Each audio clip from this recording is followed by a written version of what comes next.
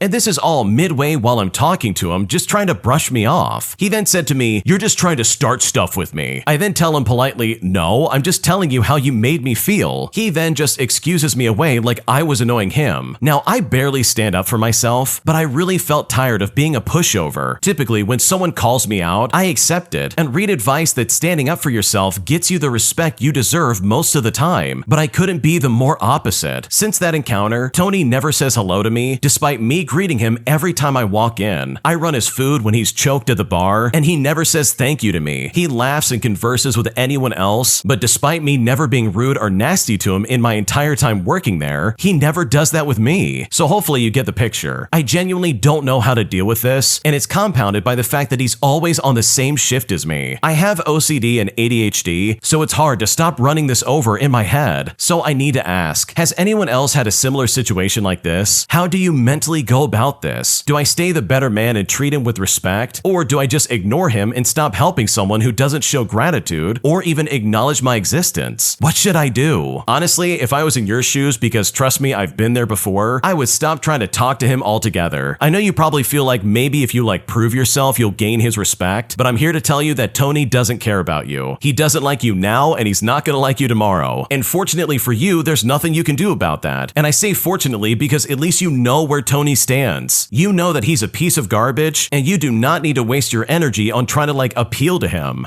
Truly, this is a situation where no matter how hard you try, someone is always gonna hate you for literally no reason. You could be the shiniest apple in the bunch, but guess what? Some people just don't like apples. And that's not a you problem, that most definitely is a Tony problem. So something that I've done when I've dealt with coworkers who act like this is that I just completely cut off any unnecessary communication with them. When they betray my innate trust I might have in them in this way, then I immediately just shut them out and I say, okay, we're just coworkers. I'm not gonna be your friend, and trust me, we are never talking outside of what's necessary. Because Tony's behavior is completely unacceptable, and you do not deserve to deal with that in the slightest. My toxic fiance is constantly putting me down for losing my job, making fun of the fact that I'm unemployed, while also making sure I understand that I'm useless. But now, even after waiting several months to finally get a new job, I still feel incredibly awful, because right now I really don't know what to do. Here's what happened. Okay, to start things out, I was in a decent job. It paid me decently well, and I loved what I did. I could sustain myself without depending on anyone. For a bit of background, I come from a broken home. There's a lot of alcohol and mistreatment. There was name calling. I mean, honestly, you name it, and I dealt with it, which basically meant that I never wanted to stay home. I struggled through my college days, surviving on one meal a day. family. Sometimes if my friends would share their meal, I would eat with them, but otherwise I just went for a walk. In fact, I used to walk every day up and down to college just to save money on the bus fare. Somehow I got through graduation, and with some hard work and luck, I got into Tata Institute of Social Sciences in Mumbai, India, and I completed all of my studies on scholarships. So coming back to my family, I wanted to move out, and as soon as I got a decent job, I moved to Bangalore. I simply couldn't bear the home environment anymore, and while I was in Bangalore, I regained my health and my career. Finally, I could focus and excel at my job without much distraction. All this while, I never got into any relationships. I wanted to focus on my career and seek out God. And then one fine day, I got a text from a girl on Instagram, and at the time, I just ignored it. I never really believed in online love, but she was insistent, so I gave in. We then started talking, and soon enough, we were in love. Moreover, by then, I was 33 years old, and since I didn't come from a good family, no family ever wanted to marry their daughter to me, so under pressure, I thought, why not just give it a try? We were in a long-term relationship, and then we finally decided to meet up. Well, we eventually met, and trust me, on the very next day, she started fighting me. And at the time, I thought all women are moody and perhaps nothing to worry about. We stayed in a long-term relationship, but kept meeting often, until one final day that she kicked me in anger, and I was honestly shocked. But as much as I was angry and upset, I just let it go. Then this happened again, but this time it was in public and she tore my t-shirt. She is the kind of person whose mood would fluctuate every single minute. And sure, this is a bit of an exaggeration, but I think you get my point. She asked me for forgiveness, and eventually I just gave in, and I guess we were back in love again. And in the meanwhile, we were also engaged. And since I didn't have a family, it was just an exchange ring. Also, I thought it might be wise to meet her parents, and it was the right thing to do. And so I met them, and they are a very beautiful family with her mom and dad, and they came from a well-to-do family. But as soon as I got back to Bangalore after meeting her parents, that Wednesday I lost my job. Me, as well as other coworkers, were just laid off. To add insult to injury, the very next week after being laid off, my father was hospitalized, meaning that I had to go back to the family which I absolutely hated. They never respected us, and now, all of a sudden, they were dependent on their children. Well, long story short, he passed away, and for about 2 months, I wasn't able to focus on my interviews. It was a very tough period in my life, and I would have loved to receive some support from my now fiancé. Now, you won't believe me, but right after my dad passed away, in the next half an hour, my fiancé started a fight with me, saying to me, "Screw you, you're so irresponsible." And all of this right after my father passed away, and she only fought with me all because I didn't give her time the day that my father died. When she said this, I was literally shocked. She literally just kept swearing at me and saying "screw you" over and over again. Once I got back to Bangalore, she would be sweet some days and then really cruel the other days. And I am purposefully using the word cruel, like literally incredibly cruel. She kept calling me and reminding me that I'm unemployed whenever we fought, and she would even call me unemployed even when we didn't fight. She would say things like I was unemployed because I was cursed by God. When I had interviews from good companies, I wouldn't do well because I was so low in my confidence. But even then, she wouldn't care. Just before my interviews, she kept calling me useless and unemployed, and how I had not gotten a job and all this other garbage. And I don't even want to get into the guys she used to talk to behind my back. We fought like cats and dogs, but she just kept lying, and I honestly don't even want to go there. But anyways, by God's grace, today I somehow managed to find a job after a wait of about 6 months. But at this point, I don't know what to do about my fiancé because this entire situation is incredibly discouraging. Wow, your fiancé sounds like a terrible person. And I think I can say that pretty confidently because the way she was acting towards you being unemployed, as well as the fact that you were grieving the loss of your dad, like all of that mixed together is so toxic. What kind of future wife is gonna treat you like that? Like off the rip, she's treating you like garbage and she's saying, "Oh wow, you're unemployed. You need to get a job. You're so useless." Like that is awful. I can't imagine someone treating me like that in like my lowest moment of my life. Not to mention the fact that she's basically attacking you in public. Like you're talking about how she kicked you in the leg and how she tore your shirt up in public. Like what is going on right now? That is not okay. This doesn't sound like a loving fiance who wants to spend the rest of their life with you, but if anything, it sounds like someone who is intentionally mistreating you and is not going to be a good lifelong partner in the slightest. So truly, I hope this all works out for you because it sounds like you've had a rough life altogether, and I really think that your current fiance is only going to make your life incredibly harder. If you like Am I the Jerk, you're probably going to love Am I the Genius. Check it out, link down below in the description. Also, go to AmITheJerk.com/submit if you would like to submit your own stories. Am I the jerk for refusing to help my brother pass his exam, all because of the way he treated me 5 5 years ago, because right now I'm being called a jerk for not wanting to step up and help my family out, and at this point I really don't know what to do. Here's what happened. I'm a 25-year-old female, and I have a 20-year-old brother who traveled recently to another country to study medicine. Due to some circumstances, he couldn't study in the same country we are in, and he was also 2 years late, so he had to travel outside the country, which was much more expensive than it would have been if he had just stayed here. His visa for that country took longer than expected to come out as well, which caused him to be 3 weeks later than his peers, and in these 3 weeks, they were given an insane amount of lectures. So not only did he come late, but now he is almost a month behind in his studies. On top of that, he had to take an extra week looking for an apartment because the agency he traveled with screwed him over. Now, for a bit of background, my family is nothing less of dysfunctional. None of me or my siblings like each other, and we just don't have that bond other siblings have. We are more likely to screw each other over, if not leave each other alone. There is 6 of us, and at this point, we are just roommates. We are forced to live together because of money, and we were raised by parents that don't know what love means, so it's no surprise that we grew up this way, just resenting each other for existing. For me and this brother, the relationship is pretty dysfunctional. We mostly stay away from each other, but during my last 2 years in university, we had to move to a smaller house due to financial issues, and there was only one room that was quiet enough for me to concentrate and study, and it happened to be the only room with air conditioning. Well, my brother overtook that room, and every time I would simply ask him to just let me sit in the room, he would yell at me. He would close the AC, kick me off the double bed when I'm just sitting at the edge of it, and even one time crash my head against the wall. Back then, he was having a mental breakdown because he wanted to study outside with all of his being, but my father refused due to, again, financial issues. He was lashing out and treating everybody horribly, so nobody was able to do anything. I will never forget how he treated me, and how because of him, the only choice I had was to study outside in the middle of the night alone with mosquitoes around. There is far more other things that he did to me, but this post will become too long, so I'm just gonna get to the issue. Because he was 4 weeks late, and he's also studying medicine like me, he was struggling and calling my mom crying about being unable to cover all the topics before his exam in just a few days. Well, my mom wanted me to start video calling him and basically teach him everything since we are in the same field, but my first reaction was absolutely not, and I then reminded her how he treated me back when I was a student, while also mentioning that I have my own exam to worry about. She then got mad at me and called me heartless and mean, and that I'm holding a grudge against him in a time when he was not mentally well. But I don't believe that. I stood my ground at first, but now everyone in my family is calling me a heartless jerk, which is really making me feel conflicted. So truly, am I the jerk in this situation? What should I do? No, I don't think you're the jerk at all. The fact that anybody's trying to dismiss your brother's behavior and almost brush it under the rug under the guise of like, oh, he was struggling mentally. That, in my opinion, is so unfair it's not even funny. It's also incredibly toxic. I know plenty of people who have mental health issues who don't act this way. So for your mom to be like, oh, but come on, what about him? What is he gonna do? It's like, wait a second, where was their support when you were going through this? He literally made your life a living nightmare when you were trying to study, so why should you step up and suddenly be like the person to save him when he needs help? Like, that's not fair at all. That really is not fair in the slightest. So no, I don't blame you for not wanting to help him out because your brother sounds incredibly entitled. I screamed at my husband over his hobbies, and now he has completely changed, and at this point, I don't know how to fix it. Here's what happened. I'm 27 years old, and I've been married to my 28-year-old husband for about 4 years now, and he has a room where he keeps all of his hobbies. His sim racing, aviation setups, his soccer analysis tools, his Lego sets, his music production equipment. Basically, it's his sanctuary. He is super analytical and loves writing down and dissecting things, whether that's sports or politics. He is slightly on the spectrum and very introverted, so he doesn't have close friends. I'm really the only person he shares everything with. He's always inviting me into his space to be part of his interests. Now, I love him and I appreciate that he wants to include me, but sometimes I just need some time for myself. Well, recently I snapped at him. I yelled at him saying some hurtful things that I didn't mean, like how his interests bore me, that he needs to get a social life, and even questioned why I married him. I regret every word, but my anger got the best of me, and I couldn't control it in that moment. Ever since then, he has completely changed. He stopped spending time in his his room, moved to sleeping on the couch, and barely talks to me. He even ignored our usual tradition of watching our home nation's soccer team play, something that he would never skip before. Instead, he was working on his laptop, breaking our no work at home rule. When I asked him about it, he said he didn't care about the game and mentioned that he should be more like his father, who is a workaholic and whom my husband idolizes. He even added by saying, "I don't blame him for getting divorced at that age. I've apologized multiple times, but he just says, it's okay, maybe you're right, and then shuts down any attempts I make to talk about his interests. And now I'm terrified that he's considering divorce. I know I messed up, but I don't know how to rebuild trust and help him feel valued and loved again. I don't want to lose him, but I'm unsure how to approach this and make amends. What should I do?" Okay, this is a really messed up story because the original poster absolutely messed up big time. They literally snapped at this guy over his hobbies and then tried to be like, "Oh wait, I'm sorry, I take it all back." And honestly, that cat is out of the bag. There's no way you're getting it back in, especially with you saying, "Oh, I wonder why I even married you in the first place." It's like, yeah, I wonder why you married him. You had to have known that these were his hobbies, right? Like, I'm pretty sure this came up during the dating phase, but now seemingly out of nowhere, you're like, "Wow, you need to get a life. All of your hobbies are boring to me and I don't know why I married you." Like, that is so hurtful. I don't blame him for being like, "Yeah, I just don't care anymore." He's already sleeping on the couch and he's like, "Okay, I'm just gonna work all the time." So truly, what you said to this guy was so unacceptable, and unfortunately, I don't think you can ever take it back, because you didn't just criticize his hobbies, you also degraded him as a person, and that is absolutely toxic. Am I the jerk for hesitating to loan my girlfriend's brother $2,000, all because my money situation was really tight, and I couldn't drop that money right away, because right now she is guilt-tripping me hard, and at this point, I really don't know what to do. My girlfriend and I have been together for about 6 months now. We were long distance for about 2 months, all before I quickly moved out of my home state over to hers. I work remote and make very good money, well into the 6 figures. She had a full-time job that required her to be in the office, and her state had more favorable costs of living, so it all just kind of made sense. After living together for 2 months, she quit her main job to focus on building up her business. I told her that I would support her through the transition, and she's been doing great and building up a substantial client base for herself. Now I pay the entirety of the rent on the house, as well as all the groceries, and I buy all the furniture and pay for anything and everything we need around the house. I even gave her one of my credit cards, and I let her use it on whatever she wants. Well, a few days ago, she asked me to loan her brother $2,000 so he can make his monthly house payment. He is going through a bad divorce with a kid involved and is in the middle of a career change. I've only met him once, but he seems like an honest guy, and while I make a lot of money, I don't come from money. In the past, I was horrible with my finances and only recently started getting my stuff together. Yesterday, I explained to her that I need to make sure I have enough liquidity to cover all necessary expenses, especially over the next few weeks, and that I wouldn't be able to dish out $2,000 without making sure that we wouldn't be in a tough situation, and that I'm uncomfortable with her asking me for money for her family, being that we're still technically in a new relationship. Well, when I said that, she stormed off and said that she needed to call some clients and figure out how she was going to get a line of credit to cover the loan. I saw how unhappy she was as she stormed away, so I just Venmo'd her the $2,000. I then texted her and I told her that I sent her the money for her brother, but she texted a reply by saying, "Why would you Venmo it? That takes days to transfer." And then she stormed out of the house. She then got in her car, drove off, and ignored all of my phone calls. When she came back home 30 minutes later, she told me I was inconsiderate of her emotions and that she can tell that I don't want to help. She then guilted me after I already paid her and told me that she had seen real hardship in her life and that I had not. She told me that my worldview is stingy and that she's concerned that I don't jump to help family financially no matter what. Then she started talking about how money isn't everything and that I should have made more of an effort to console her during this. I explained politely that her brother is not my family and that I have financial responsibilities that I need to secure before putting myself out of pocket and potentially into a stressful position. Well, she just threw my income back in my face as if I should feel ashamed for what I spent years building up for myself. Now, I do love her, but part of me worries that she may be taking advantage of me. So am I the jerk in this situation? What should I do? No, I don't think you're the jerk at all. Asking for $2,000 for a brother you barely know, like that is a big ask. That is a huge request in my opinion. I don't care how much money you make. And the fact that she's guilt-tripping you about it, even though you did pay her after you saw how upset she was, like that is really toxic. That is not okay. And also, you are 100% right. You've only been in a relationship with her for about 6 months. With all the things you have on your plate financially, for her to be like, "Wow, I can't believe you wouldn't step up for family." I really feel like she's reaching in this moment and it's just not fair for you at all. So no, you're not the jerk in this scenario. scenario, and the fact that she would do this in the first place, in my opinion, is wildly inappropriate. Last night, I got the chance to ban an entitled Karen from our bar, as she was disruptive and treating the staff like absolute garbage. Things got so bad that I nearly called the police just to get this Karen out of our establishment, and I truly hope I never have to deal with her ever again. Here's what happened. Okay, so I serve, bartend, and manage a small family restaurant. Last night, I was managing, and before my GM left, she pointed out a woman at the bar with a red sweater and said that if she was disrespectful one more time, then I need to kick her out. Well, not even 5 minutes after my GM went home, red sweater lady snapped at my 19-year-old bartender. So I calmly asked her to be respectful towards the staff. Red sweater lady told me to put my head between my legs and that apparently she pays all of our salaries. And I'm like, ma'am, bartenders make $5 an hour. That is not nearly enough to put up with her garbage. Essentially, she was mad that her order was taking forever. It was 26 minutes and the kitchen was slammed with to-go orders because it is a Friday night after all. It was obvious that this lady had the thought process of an adolescent and the entitlement of a Karen. I told the other bartender to print her tab, as she is definitely getting kicked out. I told the kitchen to put her food in to-go boxes, brought it back to the bar to her where she was continuing to argue with the bartenders, and finally I just picked up the phone and I called the police. While the line was ringing, she finally stood up, talking garbage all the way out the door. It was probably a 15-minute ordeal from beginning to end, trying to get this lady just to leave. As she was leaving, I let her know that she was banned and not to come back. As we were watching the Mike Tyson and Jake Paul fight later in the night, our regulars who work at a restaurant down the street let us know that she's also banned there as well. I kept our general manager in the loop as everything was happening, who also ended up telling our owner, and the owner fully supports my decision on banning her. I mean, I should not have to call the police to get someone to leave, and we certainly don't tolerate verbal mistreatment of staff or any other guest. My general manager even texted me to ban her right away when I told her I was calling the police to get her to leave. I've been checking the Google reviews every few hours just waiting for her tirade to pop up. But if this post should find her or someone that she knows, treat people better. And I'll also take a raise for putting up with you, since apparently you pay all of our salaries. Oh man, I'll never understand people who act like this. You mean to tell me you're going to a restaurant on a Friday night and you're gonna sit there and complain that your food is late? Like seriously, some common sense will really get you far, lady. There's literally no reason to scream at the staff. They haven't done anything wrong. In fact, they're the people who are being paid to take care of you. Also, since we're talking about payment, I cannot stand when people try to pull off this notion of like, oh, I pay your salaries. It's like, what in the world are you talking about? Showing up every other Friday night to get drunk at a bar doesn't suddenly mean that you're bankrolling this entire establishment. Like, that is such a sorry excuse for such bad behavior. But also, I love the fact that your managers and the owner all encourage you to ban this lady, because I've worked at jobs where literally the manager is a giant pushover and they'll be like, no, don't ban him, we need the business. And then they turn this against you in some kind of way and be like, wow, why'd you upset the customer? And it's like, dude, what are you talking about? If you tolerate this behavior, then it will always happen. So instead of blaming me for this lady's awful behavior, grow a backbone and allow me to ban these people. Like, this really makes me jealous. I wish I had this when I worked these types of jobs, because having a spineless manager is almost worse than having an entitled Karen. So good for you for banning this lady, because this honestly was incredibly satisfying. Am I the jerk for telling my wife that I don't want to loan money to her family any longer? Because right now, my wife's mother keeps asking us for money, and at this point, I really don't know what to do. Here's what happened. Okay, so my wife and I have been together for several years. Her family hasn't made good decisions when it comes to money, and I don't mean to judge people, and I just say live your life the way that you want to live it. Well, several months ago, her mom came to us asking to borrow $1,000. My wife and I talked it over, and I told her I don't like to loan money to family, as it usually leads to bad feelings. Now, it is her mom, and I know it was hurting her that her mom was asking for money, so we decided that the money was a gift and that we didn't want the money back. Well, 2 months later, she needed another $600, and at this point, I am pretty annoyed. This is the slippery slope. After much back and forth, we said okay, but this time it was a loan, and she would start paying $200 a month starting in October, and my wife and I agreed that this was the last time we would pay out. Well, fast forward to last Tuesday, and I get home and my wife says her mom is in a panic and that they will be evicted from their lot if they don't come up with $1,600 by today, and that's also in addition to the $1,600 we had already given. Well, I said that I was sorry and that I would help come up with some ideas, but I told my wife I was no longer willing to loan or give out money, as it obviously isn't fixing her mom's financial issues. So am I being unfair by putting my foot down and saying enough is enough and that we cannot be responsible? We are saving for a down payment on a house. I know it's her mom, but I feel if we don't set boundaries, it will end up damaging my relationship with my wife. I'm no saint or victim, so please don't read it that way. We all make mistakes and get into tough spots. But with that being said, my my first responsibility is to our family unit, namely me, my wife, and my 2 kids. What should I do? No, I don't blame you for a second for putting your foot down. It's obvious your wife's mom is not good with her money, and she is using you as some kind of ATM machine. And that is not fair. Like, that really is not fair for you or anybody else in your family. Because I can understand if this was like a one-time thing. If it really was like a once-in-a-blue-moon request, then sure, I'll give you a couple $100. I don't really care. But it's the fact that this keeps happening that to me is like a giant red flag. And yes, this is your wife's mom, but at the end of the day, it is incredibly unfair for you two to have to pay for all of her mistakes. My entitled brother gets anything that he wants, while I'm treated like the black sheep of the family, constantly kicked to the curb, while my brother doesn't have to lift a finger and work for anything. But after dealing with this and my brother's temper tantrums and outbursts anytime he doesn't get what he wants, I seriously feel like I'm at my breaking point because right now I really don't know what to do. Here's what happened. Okay, for a bit of reference, my family is a tight-knit, good-loving Christian family. However, I am feeling betrayed due to my younger brother taking advantage of my parents' kindness. He gets anything he wants pretty much, while I have to work my butt off for it. I saved up for 5 years to buy a lawnmower to earn more money and bought my very own VR headset for about $300 a year later. However, my parents manipulated me into letting my brother use it, and then he broke it. I was devastated beyond belief. I told my parents that he needed to pay for it, and they initially agreed, but instead they just let him off with a talking to, and my parents bought me a new one. To add salt to the wound, they bought him a better headset with guards and extra battery for $800 for his birthday, while I was told anything above $100 would have to be my own money. I fixed up a computer I bought over the course of a year, and my parents got my brother a brand new PC for nearly $1,000 spontaneously a few weeks later. If I buy a phone, my brother gets a phone with unlimited data and an arcade subscription. I'll pay $60 for a World of Warcraft subscription, but my brother gets it for free and never uses it. If I buy a game, he gets the same game for free. If I get a new monitor, he gets a new monitor for free. It might not be so bad if it weren't for the fact that he also does no housework. My parents help some, but a lot of it gets pushed to me that my brother is supposed to do. My brother got a dog, which I'm allergic to, by the way, and my parents justified it because they gave me a beat-up old Ford Ranger that still doesn't work a year later. I had to get an allergy test, which put me out of school for 2 weeks, and now I have to make up a ton of schoolwork, keep up with Invisalign, do most of the indoor and outdoor chores, but still my parents complain that I'm in my room too much. And this is despite the fact that my brother was failing 3 classes with a 0% for months, and yet he gets to stay in his room on VR all day. I also get sick very often for having an awful immune system. The only way I'm allowed to stay home is if I throw up or if I'm in severe pain, but he gets to stay home if he has a runny nose. I had to stop doing Boy Scouts due to stress and replaced it with more JROTC, but my parents let him quit Boy Scouts with nothing replacing it. He also was allowed to quit Bible study on Wednesdays as well. He throws a toddler-like tantrum of stomping around, yelling, crying, and slamming doors when he is told to do anything other than what he wants to do. My parents justify this bullcrap by saying they're preparing him to be tougher in the real world. I try to respect their wishes and have never even talked back, let alone argue. However, I've had the last straw today as I'm being told that I have to move my PC out of my clean room into the allergy-infested basement where it was originally until my brother got a dog. They say they're doing this so they can monitor my screen time, and this is while I can still hear my brother in his room on his VR. As an introvert, my last bastion of solitude is just some models and books in a small room, since my phone isn't allowed in here, but it is in my brother's room. I'm at a complete loss of what to do. My parents aren't classic idiots who mistreat me, but instead they are fairly reasonable people, except when it comes to my brother. Words have more of an effect on me than they do on him, but my brother just gets angry and storms off. I'm fairly certain my parents believe my introverted nature is something that needs to be fixed rather than adapted to. My brother is a party-loving jokester just like my parents that I'm guessing is what my parents believe I should be. My parents treat me like a disappointment, trying to eke more out of me so I can be better in their own eyes. But I never get my way. I just sort of compromise between what I want and what they want. Like I said earlier, my computer returns to the basement today. My brother still gets to keep his stuff in his room, and off to the curb I go. I might post about my introvert issues elsewhere on here, but for now, I honestly don't know what to do. Yeah, your parents are pieces of garbage. They're clearly playing favorites with your younger brother, and that really is not fair. For starters, you haven't done anything wrong. If anything, it seems like you've done everything for yourself because your parents have just straight up failed you. Like, you are not at fault in this situation, so please remember that moving forward. But also, in my opinion, this really will make you the stronger sibling, as opposed to your brother being tough tougher, as your parents were trying to imply. Like, that kid is gonna have such a disadvantage in life when he becomes of age, because he is just not gonna know what to do with his life. He's gonna be completely lost, he's not gonna have any life skills, and the blame for this is gonna fall squarely on your parents' shoulders and not yours. So truly, I hope this all gets better sooner than later, because the way your parents are treating you, in my opinion, is incredibly unfair. If you like Am I the Jerk, you're probably going to love Am I the Genius. Check it out, link down below in the description. Also, go to AmITheJerk.com/submit if you would like to submit your own stories. Am I the jerk for arguing with my parents after they bought brand new windows and doors for my house and changed them out without asking me first? Because right now I feel like they crossed a big boundary and I'm still incredibly frustrated with them. Here's what happened. I'm a 30-year-old female and I got into a huge argument with my parents today because they just decided by themselves to change all of my windows and doors in the house that I bought. And no, they don't live with me. And they did this without even asking me once what I wanted design-wise or if I even wanted it in the first place. But it's already done and they've ordered everything and things will be delivered next week. They told me I'm an ungrateful kid who doesn't know anything about life and I should just close my mouth and take it since they are paying for it anyways. But again, I didn't ask them to, nor did I want to change the doors at this moment since I'm taking out all the floors and the bathroom tiles, which is super messy and dusty, meaning that to me the old doors are great since I don't have to be careful with them. They also threw all the doors out today already, and when I came to the house, all the doors were inside the garbage container. They think they can blow all this money into my face and I should just accept it. I feel bad that I got mad with them since money-wise this is a very generous gift, but on the other side, they are way over the line. So am I the jerk for freaking out on my parents? Because right now, I really don't know what to do. Oh man, I would be so furious if my family did this. Like, this is such a massive breach of trust, it's not even funny. The original poster basically explained that yes, in their family, it's normal to have keys to everybody else's houses, and that's how they were able to like change the doors out altogether. But hopefully, all of that changes today. Because if I was in your shoes, I would be changing the locks, and I would be like, okay, you're never doing that again. Because the original poster in this story is 100% right. Their parents are way over the line here. They can't make decisions on what you want your house to look like. They can't just walk up and be like, oh, we gotta change these doors out. Here's all this money, you better be grateful for it. Like, that's crazy entitled behavior. Because at the end of the day, this is your home. It's something that you bought, meaning that you call the shots on how it looks. And the fact that they overstep their boundaries in this way, in my opinion, is incredibly toxic. Am I the jerk for refusing to support my friend's fitness influencer career, all because I didn't want to carry her product to her every time I visited her? Here's what happened. Okay, so I have this friend who decided to become a fitness influencer, and she got into it because her now ex-boyfriend had a fitness business with a decent following. She joined his company, and although I was a bit doubtful about this whole endeavor in the beginning, she was actually doing incredibly well. She gained a lot of followers, and she even entered a bodybuilding competition and did great, and I was really proud of her. She was sponsored by the same brands that worked with her boyfriend, all because of her association with his company. Sadly though, her boyfriend was a cheating piece of garbage, so they broke up and all her sponsorships dropped her because she was no longer under his brand umbrella, and I honestly think it was so unfair. She was the image of the brand for months, and they just dropped her like that. Fast forward to now, and she has been struggling, but she managed to land a sponsorship from a smaller local supplement company in our home country. The problem is, I don't live there anymore. I moved to the United Kingdom not too long ago, and the brand she was previously sponsored by delivered here, but this one doesn't. Her solution is that she wants me to order her supplements, ship them to my family back home, and then lug them back with me every time I visit, which to be fair is every couple of months or so. Now on top of that, I only buy vegan protein powder. I hate whey and I have tried it, but it honestly just does not taste good to me. All of this to say is that I never understood why people say that vegan protein powder sucks, because both the previous brand and the one I get are amazing. Well, now I do. The brand she's sponsored by is awful, like truly an undrinkable chalky mess, even in shakes, and it's also way more expensive. I tried explaining this to her, but she keeps bringing it up and guilt-tripping me about how she's struggling right now, and that she really needs my support. I get that she's having a hard time, but the hassle of doing this every 2 months just seems like too much, and we're talking planning the deliveries, dealing with the shipping cost, cramming extra tubes of powder into my already full luggage, or worse, paying for extra baggage. She is one of my best friends, and part of me wonders if I should just suck it up and do it, but at the same time, this would impact me because, like I said, I eat this stuff every single day, and I love my food, and I'm also not in the best financial situation, but realistically, it would be about 10 more euros a month. So would I be the jerk if I said no to this? What should I do? do? Okay, honestly, in my personal opinion, I think what your friend is asking you is a little bit overboard. Like, I'm really sorry she's going through a hard time, but for her to expect you to be a pack meal for her vegan protein powder, like that in my opinion is just a little bit too overboard, and I really think that is something that's completely unreasonable. Like, it is not your responsibility to make sure she is successful. You don't have any stake in her career, and the fact that she's trying to put this on you is really just kind of weird in my opinion. I know if this was me, I would say straight up, look, I'm really sorry and I love that you're trying to do this, but I cannot do this for you anymore. Like, she needs to find a better option for getting this stuff over to her, because this really is putting you out in a weird way. So no, you wouldn't be the jerk for turning your friend down, because what she's requesting of you, in my opinion, is incredibly weird. Am I the jerk for telling my mom that my family won't be coming home for Thanksgiving this year? Because right now, she is blowing this way out of proportion, and at this point, I feel incredibly guilty and I don't know what to do. So I'm a 24-year-old female, and I moved in with my 26-year-old female fiance in June. Before this move, I've always lived in my hometown where my parents live, but now we live about 2 hours away. Before I moved in with my partner, my 5-year-old daughter and I have always spent holidays with my parents. My partner would drive up when she could, depending on her work schedule and the road conditions. But this year, my partner and I decided to stay home for Thanksgiving for a multitude of reasons. The first of which is because we want to begin our own traditions as a family in our first home together. The second of which is because of my partner's work schedule. She will be working every day from November 25th through December 7th, with the exception of Thanksgiving Day. I'm also making her staff a full meal to bring in on Black Friday, and I will need time to prep for it. The third reason is that I've reached a point in my life where I believe I should not do whatever I'm told by my mother, and that I need to do what I want to do. It was very difficult for me to come out to my parents, and almost harder to move away from them. For reference, my parents were awful towards me. They kicked me out as a minor, and I spent many holidays homeless and alone. Once we reconnected, I've done everything to make sure they don't discard me again, and my mother has never apologized for anything she has ever done to me. I've also never made plans on holidays because I know that they want me there. However, they never check if I do have plans in the first place. Well, tonight, me, my mother, and my daughter were on a FaceTime call just catching up. My mother said that she would see us in a couple of weeks for Thanksgiving, but I told her that we were not coming, and when I said that, she was shocked. I told her that my fiance had to work, and that I was making food for her staff the next day, and with all the road conditions, it just seemed like a lot. Well, unfortunately, she was immediately upset, and said she bought things for my daughter, and that if we weren't going to come to her, then she was going to come to us with my father. She then began bawling and hung up the call with me. She then yelled at my father, saying that it was his fault we were not coming, and he must have done something to upset us. She also asked my sister if she upset me, and eventually I began receiving calls from each family member asking if I was mad at them or even just what happened. At this point, I was bawling my eyes out, as I had never really set boundaries before with my mother, and I really did feel guilty. My fiance and I talked about it and decided to cave in because I could not handle the stress. I then called my mom to apologize, and she did not answer my call. I then sent her a long text message where I apologized profusely multiple times, explained that I was not upset with anyone, and that if they would still have us, we would love to go. It's now been 6 hours, and she has not responded to my text message. Now, I do understand I should have let her know about this much sooner, but it was very difficult for me to tell her, which also led to me avoiding the topic until she brought it up. So am I the jerk in this situation? What should I do? No, you're not the jerk. You didn't do anything wrong, and honestly, I really think your mom is playing you in this situation. Like, sure, maybe she is upset, but she's using this as a catalyst to basically turn the family against you. Like, she's only telling everybody about this to be like, did you make my daughter upset? She is so mad she's not coming to Thanksgiving. Like, she's only doing that to make you feel bad. Not because she's actually that upset, but because you're not giving in to something that she's demanding. So now she's making this everybody else's business, which in effect is negatively affecting you. Like, let's not forget the way your parents treated you. They kicked you out of the house when you were a minor, and you had to spend holidays alone and homeless. Like, that absolutely still holds some weight here, because it sounds like your mom is incredibly manipulative, and the way she's reacting to you saying no is a perfect example of that. So no, you're not the jerk, and honestly, if she's not gonna respond after 6 hours, then I would be like, okay, well, we're not going anymore. Like, that's what I would do. I can't speak for your situation, but I really think you have every right to stand up for yourself, because your mom is being incredibly dishonest with you, and you and your family do not deserve that in the slightest. Am I the jerk for refusing to help out my parents, who quite literally have gone broke because of their terrible financial decisions? Here's what happened. Okay, for a bit of backstory, my parents have a long history of terrible financial and money-related decisions. Growing up, I was led to believe we were essentially poor poor and scraping by. Asking to participate in school-related or other activities that required money was always a resounding no. I started working at a young age, bought my own car and insurance, etc., and everything I had as an adolescent I earned myself. As I got older, I realized both my parents had decent paying jobs, money was coming in, and they were even putting some money away for retirement despite the impression they gave me. Around the time I left to live on my own, they started spending well above their means. Long vacations to tropical destinations,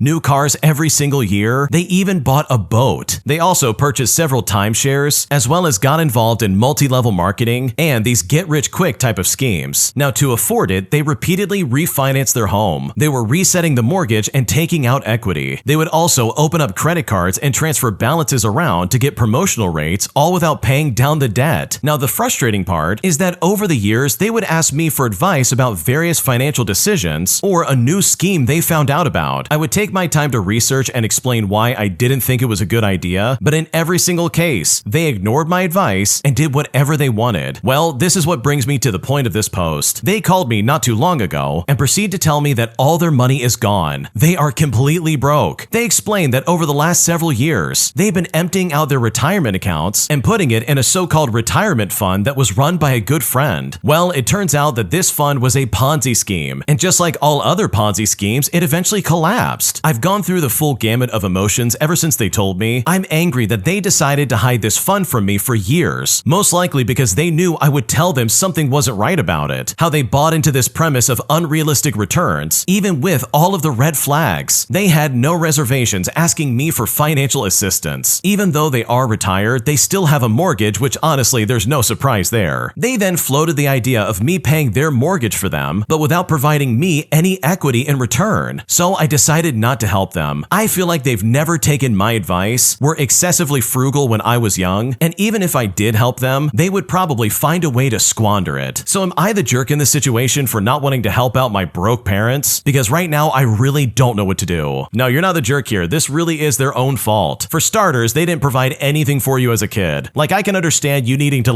buy your own stuff and work for your own belongings and stuff like that, but this situation seems way more extreme than it should have been. Seriously, they had the money, but it sounds like they just wanted to use it for themselves. And the fact that they fell for multi-level marketing schemes and get-rich-quick schemes, that is so unbelievably stupid. There's no excuse for that. How do you possibly look at that and be like, oh yeah, I'm gonna make so much money off of this? Especially with multi-level marketing. That stuff never works out, and more times than not, it's just a pyramid scheme. But for them to also put their money into a retirement fund for a good friend, that's really stupid as well. I don't know about you, but if I'm retiring, I'm not gonna let some friend take care of it. Why not go somewhere reputable that's actually gonna take care of you? So no, I don't think you're the jerk for stepping aside and being like, nope, I'm not gonna help you. Because throughout your entire life, they have never listened to you. And this entire situation is quite literally their own fault. Am I the jerk for not coming home during the day to let my boyfriend's dog out while I'm trying to finish my thesis for college? Because right now, he's saying that I have no other obligations and that I need to do this despite the fact that I am so unbelievably busy. Because right now, I'm incredibly frustrated and I seriously don't know what to do. Okay, so my boyfriend and I have been together for about 3.5 years, and we've been living together for about 1.5 years in this apartment with one other roommate. My boyfriend got a dog around the time that we met, and I love him so much. I take care of the dog every morning because my boyfriend doesn't wake up early enough, but we both leave for the day at around 7:30 in the morning. I'm in my 3rd semester of my master's program, and my advisor expects a first draft of my thesis in 3 weeks, also that I can graduate on time in May. I work best in my office where I have a second monitor and space to spread out research materials. I also have ADHD, and I do take medication, so I'm most productive in long, uninterrupted blocks of time before evening hours. Now, previously, I could stay home late or come home early from school to help with the dog, and my boyfriend's old job was only 15 minutes away from the apartment, so he could come home for lunch and do it, and sometimes even our roommate would let the dog out at about 3 o'clock. Well, ever since October, my boyfriend started a new job 30 minutes away, and I'm now pulling 12-hour days, all packed with classes, teaching, grading, and my thesis. And this has all led to arguments about the dog's care. For example, today, I plan to work on my thesis all day in my office since I have no meetings, labs, or classes. However, as I was leaving, my boyfriend told me that I needed to at least come home once during the day to let the dog out. I reminded him that it takes me 30 minutes to commute each way, and we're talking 15 to 20 minutes of walking to my car, plus a 10-minute drive, and that I work best with uninterrupted blocks of of time. Well, he accused me of deliberately avoiding responsibility and said that I should help because I had no other obligations. I told him that I am happy to take care of the dog when I can, but that he shouldn't expect me to take care of him more than I actually can. I already take the dog out every morning at around 7 o'clock in the morning, but that leaves a long gap until our roommate comes home at 3 o'clock p.m. While I feel bad about that, I cannot afford delays in my thesis timeline. If I do not graduate on time, we'll have to renew our lease and I might end up paying for 2 leases if I can't get a job in this city. And trust me, I've been searching for months and there aren't many options in my field here. I've talked to him about paying for a dog walker or paying our roommate to take him out every day, but he is strongly against those ideas, even though he just got a raise. I think he sees this as a test of my commitment to the relationship, even though we both have said that we want to get married. The icing on the cake is that I've always wanted a cat, and my plan was to always get one after I graduated. However, he said that I can't get one, so he expects me to take time out of my studies to take care of his dog, but yet he won't let me get my own furry friend? So truly, am I the jerk for refusing to come home during the day to take care of his dog while I'm literally trying to finish up my schooling? What should I do? No, this is not your problem. Honestly, the fact that he's trying to ship this on your shoulders, in my opinion, is super weird. This is his dog, right? He does know that. Yes, you love the dog and you let him out at 7 o'clock in the morning, but at the end of the day, this is his dog. So for him to be like, oh, you need to come home and walk him during the day, while also implying that you have no other obligations, that is so tone deaf, it's not even funny. Does he not know that you're busy with his thesis? I can only imagine how obnoxious this process is for you getting your master's degree. So for him to be like, oh, you don't have anything else going on, go take care of my dog. That's just dumb and absolutely not your problem. So no, you're not the jerk, because your boyfriend easily could hire someone to help out if he really wanted this taken care of in a reasonable way. My creepy entitled neighbor is constantly trying to find excuses to come to my house with the secret intention of trying to get with me. But after she showed up one night while my girlfriend was here, my girlfriend put this lady in her place in a way that she truly will never forget. Here's what happened. So I recently moved into a new house in a small gated community over the summer, and this is the first time I've lived in a house since I was little. When I moved in, I received a lot of welcome gifts from my neighbors since it is a very tight-knit community, and this is how I met most of my neighbors, including a woman who we will call Dana and her husband. Dana is my next-door neighbor, and the first time we met, Dana came to my front door with her husband and 3 sons to introduce themselves. They brought me homemade cookies as a welcome gift, and her sons were really into dirt bikes and saw mine in the garage as I was moving in. I told them they could come over and check them out anytime they wanted, and honestly, I was just being nice. Now, Dana never really said anything or gave out any kind of red flag, but the next week I was at work, I got a motion notification from one of my cameras at my house. It was a video of Dana by herself looking into a window on the side of my house. I maybe thought she was checking to see if I was home, so I didn't think much of it, but then I got a text from her later that day asking me when I would be home since her sons wanted to come over and check out my bikes. I replied that I would be working late, and she responded that she would let her sons know. And honestly, nothing ever really happened for a few weeks. The second event was a Saturday night where she knocked on my front door and asked if I would like to come over for dinner. Now, at the time, I didn't really have much going on, so I said to her, sure, why not? I go over to her house and I'm expecting her family to be there, but no, it was just her. She said that her family was visiting a family member, and I didn't want to be rude, so I ended up staying. Now, Dana is a big talker, so I barely got a word in that night. It felt strange, but it was just a conversation. I saw her husband, who we will call Chris, a few days later while checking the mail, and he asked me if I enjoyed Dana's cooking, but I just responded that it was great and that I wish he could have made the dinner. So I guess he knew about us having dinner, and I was fine with that. The third event was a few days ago when my camera caught Dana walking into my backyard by herself, and the camera picked up that she was looking into my shed. I then confronted her on the phone, and she said she was just looking for a shovel. I informed her that my tools were in the garage and made sure to let her know that I can see everything on my cameras. She then apologized for not asking me before coming over, and she later that day sent me a picture of my boat in my driveway, asking if I could take her out on the boat sometime, and I just left that message on read. The latest event happened last night. I had my somewhat new girlfriend over at the house, and we were grilling in the backyard having a good time when all of a sudden Dana shows up with her boys and literally self-invited her family to dinner. It was extremely awkward for everybody. I tried telling them that I didn't have enough for everybody, but Dana claimed that her family wasn't that hungry, and she didn't even leave until my girlfriend left. So at this point, I'm extremely confused if Dana is into me or just has no social awareness. The only thing at this point keeping me from straight up confronting her is that we are neighbors, meaning that we have to live next to each other. Her husband has been nice and doesn't give off any strained vibes. But at this point, I'm wondering what I can do to tell her that I want her to leave me alone. Do I need to wait for her to do something again? What should I do? Before we go any further, the original poster has an update that they would like to share. Here's what they had to say. Okay, for starters, I honestly was not expecting the original post to blow up in the way that it did, and I would like to thank everybody for their advice. It turns out that the people who said she was into me were absolutely right. Dana texted me last Thursday, letting me know that her family was going out of town for the weekend. She said that she would be lonely and wanted to know if I'd like to keep her company. She said something like, she's grateful to have such a young and strong man in her life, referring to me. Now, I'm 90% sure that means she's into me, but I just politely declined by telling her that I would be with my girlfriend. Friday night rolls around, and I'm chilling with my girlfriend at home, and Dana knocks on the door. I'm so thankful for my girlfriend because she let Dana absolutely have it. After that, we didn't hear anything from Dana the entire weekend, but I guess now Dana is mad because she issued a homeowners association violation for my trash cans being in the wrong place. Also, the other night, she was taking pictures of my girlfriend's car parked on the street for whatever reason. Yesterday, I had a conversation with one of my neighbors who let me know that Dana and her husband are apparently in an open relationship because her husband is bi. Anyways, it's not really my problem, and I'll just deal with them as my neighbors, but ever since my girlfriend had that talk with her, she thankfully has not been on my property ever since. Oh man, this is so sketchy. Dana absolutely had the hots for this guy, and the fact that she was even trying that in the first place is so weird. Like, she was creeping around your property, going through your shed, and looking through your windows when you weren't at home. Like, what is going on right now? That is some creepy behavior. And that also really sucks because these people are literally next door to you. They're your next door neighbors. You have to deal with them all the time. And here you are hitting the unlucky lottery of having some lady who wants to get with you. So truly, I'm so glad your girlfriend was there when Dana showed up because that clearly put a nail in the coffin right then and there. And hopefully, for the sake of you and your house, you don't have to deal with Dana anytime soon. If you like Am I the Jerk, you're probably going to love Am I the Genius. Check it out, link down below in the description. Also, go to amithejerk.com/submit if you would like to submit your own stories. Am I the jerk for not paying back my friend for the ticket to a concert that she promised she would go to, but ended up backing out at the last second? Because after she saw that I took someone else on her dime, she's now demanding that I pay her back. And at this point, I don't know what to do. Here's what happened. Okay, so I'm a 21-year-old female and I wanted to attend a concert in Atlanta, but the total cost of the ticket and the flight was $435. I first asked two friends, but they both declined because of money, and one of them suggested I ask our mutual friend who we will call Lily. I didn't know Lily well, so I decided to ask my friend who we will call Jade first. I had been close with Jade for about a year, but recently she had been doing some things that were making me upset. For example, she had backed out of plans literally an hour before an assigned seat trip that I had booked. When I didn't ask her to hang out as much after that, she asked why, and I told her everything that had been bothering me, and instead of apologizing, she just focused on the fact that she knew something was wrong. Well, I just put it in the past, and I asked Jade if she would be going to the concert. I detailed all the information about flights, dates, and cost, and I told her to email her professors about missing class on Monday if she really wanted to go. Well, she said yes, agreeing to pay me back since her card wasn't working at the time. So I went ahead and I booked everything. Then, a few days later, she told me that she couldn't go because of a midterm on Monday. Now, since I had already told her before to email her professors, I assumed that she didn't want to go, so I started looking for somebody else. I told her she would need to pay the $75 name change fee for the flight, and she agreed. Next, I asked Lily, the friend who I was going to call after Jade, if she said no. Lily had practice on Monday, and her coach wouldn't let her miss it. Well, a few days later, Jade messaged me saying she got the test moved. Now, at this point, I was frustrated, but I agreed. She slowly paid me back over a month. However, a few days after that, Jade told me that she didn't want to go anymore because it would be awkward since we hadn't talked much lately. I said to her, okay, but I was still very frustrated. I then started to ask everybody that I knew, and I had asked around 30 people and posted about the tickets, but no one could go due to class, work, or money. I was willing to go alone, but I really did not want to go to Atlanta by myself. Now, I still tried to sell Jade's ticket on TickPick where I got it from to pay her back, but no one bought it. Right before the time was up to be able to change the name on the plane ticket, I called a girl by the name of Penny, and she said it was too expensive, so I offered to let her pay just the name change fee, and she agreed, and we ended up going to the concert together. Well, Jade saw Penny's post about the concert and asked for her ticket money back, which totaled up to $300. I then explained that I tried to get back her money, but I simply couldn't do it. But then Jade said she wants her money back from either me or Penny. Now, Penny doesn't have the money and neither do I, since $300 is literally my entire paycheck for 2 weeks. So am I the jerk for not paying back my friend for the concert? What should I do? Okay, honestly, first and foremost, no, you're not the jerk, but also Jade is a mess. Seriously, why are you still friends with this person? She has the audacity to flake out at the last second and then try to be like, wait a second, you went with someone else? I want my money back. And at that point, it's like, no, I'm not paying you a single cent. You're an idiot for wasting my time and this is no longer my problem. So no, you're definitely not the jerk because this situation is quite literally Jade's fault. Am I the jerk for asking my mother-in-law not to tell my wife to keep secrets from me? Because right now, my mother-in-law is freaking out on me. And at this point, I really don't know what to do. Here's what happened. Okay, for a bit of context, we live with my mother-in-law and we are moving in 4 months. This morning, my mother-in-law told my wife to keep something from me. It was a pretty serious family situation and my wife told me about it. I then asked my mother-in-law to not try to make my wife keep secrets from me, that we've spent months working on our communication and secrets and lying will just lead to divorce. And after I said that, I walked away. Well, she later barges in, telling me that I don't love her daughter if I'm threatening divorce, which I wasn't. My wife and I have been working on communication because of a lie that was told, and we're both on the same page on this issue. I told her that she has no idea the history my wife and I have, and that telling my wife made it our business. And trying to get my wife to keep secrets from me made me uncomfortable. It clearly also made my wife uncomfortable too, which is why she told me in the first place. Well, she then went off on me about me keeping her daughter from her. One of the most discussed things in our relationship is me trying to get my wife to spend more time with her mother, and it's been brought up half a dozen times in the last 2 months. We're moving halfway across the country in 4 months, and I've been pushing my wife to spend more time with her mom before we leave, just so that she doesn't feel left out or as lonely. She's also said that I was showing a controlling side by asking her not to try and get my wife to hide things from me, and that I was acting like a dictator. She then ended by alluding that I wasn't a part of the family, and that none of this is my business and I need to apologize for blowing up on her, even though I never raised my voice at her. She then said I don't let her daughter speak to her about our relationship because my wife doesn't run to her whenever we have disagreements or arguments. We sit down and discuss them until the problem is resolved, and then that's the end of it. At this point, she stormed out of the room and texted my wife that we need to pack up our things and leave. So we decided to leave the house for the day. Her mom called her and apologized to her after calling my brother-in-law and telling him I was saying I was going to get a divorce. He called us afterwards and completely agreed with what I said about trust in a relationship and not being with someone you can't trust. But she said I need to apologize for being a controlling dictator when my wife asked if she was going to apologize to me. Now, leaving early is an option. We could be gone tomorrow, but I'm not going to ask my wife to uproot her life at the drop of a dime and leave her family so quickly. It wouldn't be fair at all, and it's not an option in my mind as much as I'd like it to be. My wife said that if she tries to scare us with kicking us out again, we are leaving, and that we'll talk about how long we're staying once some time has passed. So am I in the wrong? Am I overreacting in some kind of way, or am I the jerk? Because right now, I really don't know what to do. No, you're not the jerk here. Your mother-in-law sounds insane. Seriously, think about it for a second. Everything that she's doing right now kind of leads me to believe that she is the one with the problem. For starters, she heard the word divorce and she's like, oh my God, you're gonna divorce my daughter? And it's like, nope, that's not what I said. You're just using selective hearing, which by the way, I can't stand when people do that. They hear one thing in a conversation and they're like, oh, that's what you meant. Or at least that's how I'm gonna say you meant it. And it's like, come on, get a life. Like, that's so dumb. But also, like, I don't blame your wife for not going to her for like any problems. Because the mother-in-law in this story sounds like the kind of person who would be like, oh, you should divorce your husband. Or say some other kind of like outlandish, crazy stuff, all because of some like minor disagreement. Which also leads into the main point that it is incredibly inappropriate for the mother-in-law to be like, oh, don't tell your husband about this. It's like, no, what are you doing? That's so weird. The wife in this story has every right to tell their husband about exactly what's going on. There's no reason to hide this. Like, that's so dumb. So no, you're not the jerk for what happened here, because the way the mother-in-law is acting is completely unacceptable. And in my opinion, if I was in your shoes, I would have moved out of that house the second she said, oh, you've got to get out of here. Because for me, that kind of behavior absolutely will not be tolerated. Am I the jerk for not inviting my parents to the opening night after party of a musical that I'm currently working in? Because right now they're calling me ungrateful, and at this point, I don't know what to do. Here's what happened. I'm a 25-year-old female, and I'm a musical theater actress, and I'm currently in rehearsals at one of my country's national theaters for a musical. I'm an understudy for 2 female lead roles, and also a member of the ensemble, and this is a big deal for me professionally. Recently, my parents told me they booked an Airbnb in the city for opening night so that they could attend the after party. Now this came as a huge surprise because I never mentioned inviting them and didn't expect that they would assume they were coming. As far as I know, the party is only for the cast members and maybe their significant others, meaning that it's not meant for any other family members. When I explained this to my parents, it turned into a huge argument. My mom started crying and my dad yelled at me. They insisted that actors always invite their loved ones to such events and that it's normal for them to attend. My father, who works in the music industry, has connections with a lot of theater people and has somehow managed to get into opening night parties before, even for productions he wasn't involved in. They both argue that I was being ungrateful and insulting them by not inviting them, especially since they have supported me and my career. For context, my parents have always wanted to be deeply involved in my life. They can be overbearing, always wanting to know everything, and seeking validation for how well they've raised me. They crave compliments for the role they've played in my success, which can feel incredibly suffocating at times. I've spoken to some of my colleagues about this, and most of them don't even have anyone coming to the premiere. They weren't even sure if they were allowed to invite significant others to the after party. I also told my parents that I would not have even invited my best friends to the party because this night is about me and the rest of the cast having fun together and celebrating what we've accomplished. I even reassured them that I love them and I am incredibly grateful for everything they've done for me. This night is about my work and my relationships with my theater friends. For once, I want to enjoy my success without feeling like I'm in my dad's shadow. To make things even more complicated, I'm currently living with them, so this argument has made things really tense at home. So am I the jerk for holding my ground and not inviting them? Because right now I really don't know what to do. No, you're not the jerk at all. This is so weird. You've got it right. This is absolutely for you and the cast. This is not for your parents to try and crash and